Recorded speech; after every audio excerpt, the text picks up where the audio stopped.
நெஞ்சிலே நெருப்ப வச்சா நீரும் அணைக்க முடியுமா? கண்ணிலே முள்ளு தைச்சா இமயம் மூட முடியுமா?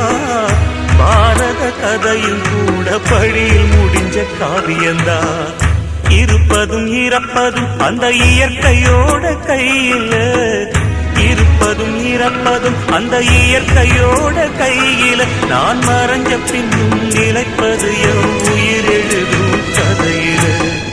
சந்திரனே சூரியனே நட்சத்திர நாயகனே, சந்திரனே சூரியனே நட்சத்திர நாயகனே.